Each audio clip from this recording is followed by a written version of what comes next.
রাধে রাধে। সেদিন বাড়িতে গেস্টের সাথে আমি কয়েকটা পিৎজা বানিয়েছিলাম তাদের জন্য, আর তাদের সকলের আমার এই ঘরে তৈরি পিৎজাটা অনেক বেশি পছন্দ হয়েছিল। সাধারণত ওরা বাইরের পিৎজা খেয়ে অভ্যস্ত, কিন্তু আমার এই ঘরে তৈরি পিৎজাটা নাকি ওদের কাছে আরও বেশি পছন্দ হয়েছিল। তো তারা আমার এই পিৎজার রেসিপিও জানতে চেয়েছিল। তো ভাবলাম ওদের সাথে তো শেয়ার করছি, তার সাথে রেসিপিটা আপনাদের সাথেও শেয়ার করে দিই। তো চলুন ঝটপট দেখে নেওয়া যাক পিৎজার বেসটা আমি কি করে তৈরি করেছিলাম। প্রথমে মিক্সিং বোলের মধ্যে 1 কাপ হালকা গরম জলের মধ্যে 1 টেবিল চামচ চিনি মিশিয়ে নিয়েছিলাম। জলের সাথে চিনি খুব ভালো করে মিশিয়ে নিয়ে এর মধ্যে আমি 1 টেবিল চামচ দিয়েছিলাম ইনস্ট্যান্ট ড্রাই ইস্ট।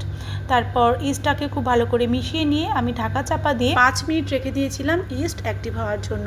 5 মিনিট পরে ইস্টটা খুব ভালো ফুলে গেছিলো। 3 কাপ ময়দা নিয়েছিলাম, তার মধ্যে স্বাদ মতো দিয়ে দিয়েছিলাম নুন, আর ইস্ট মেশানো জল দিয়ে আমি খুব সুন্দর করে নরম একটা ডো মেখে নিয়েছিলাম, আর তার মধ্যে অ্যাড করেছিলাম পরিমাণ মতো জল। তারপর আবারও কভার করে ময়দার ডোটাকে রেস্টে রেখেছিলাম প্রায় 2 ঘন্টা মতো।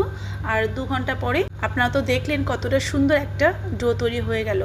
তারপর আরও খুব ভালো করে মেখে নিলাম। পিৎজার ডো তৈরি হয়ে গেছে। এবার টপিংসের জন্য পনির বানিয়ে নিয়েছি ছোটো করে। এর মধ্যে দিয়ে দিয়েছি আদা বাটা, গোলমরিচের গুঁড়ো, দিয়ে দিচ্ছি অল্প একটু টক দই, চিলি ফ্লেক্স দিচ্ছি, স্বাদ মতো নুন দিয়েছি, 1 টেবিল চামচ দিচ্ছি এর মধ্যে সর্ষের তেল, আর দিয়েছিলাম অল্প একটু চাট মশলা। সব কিছু খুব ভালো করে মিশিয়ে নিচ্ছি।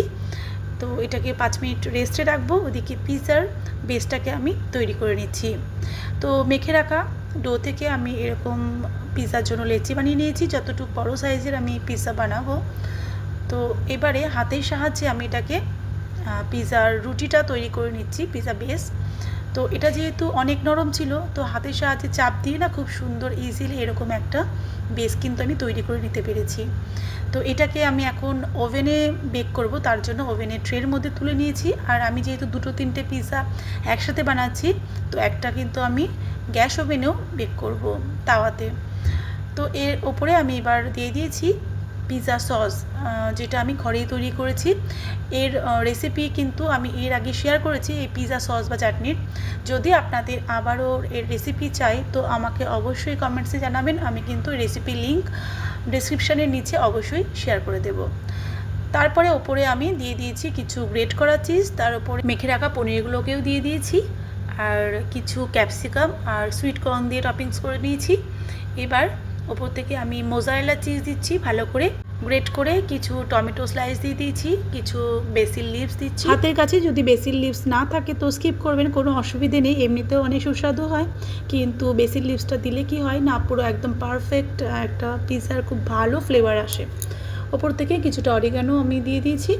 এবার এটাকে বেক করে নিয়েছিলাম, দেখুন কতটা সুন্দর হয়েছে। আর মোজারেলা চিজ দেওয়াতে এর ইলাস্টিসিটিও খুব ভালো এসেছে। তো আমার মতো আপনারাও বাড়িতে বানান, খুব কম খরচে আর খুব সুস্বাদু পিৎজা তৈরি হবে। আর অবশ্যই বাড়িতে বানালে আমাকে কমেন্টসে জানাতে কিন্তু একদম ভুলবেন না আপনাদের বানানো পিৎজা কেমন হয়েছিল।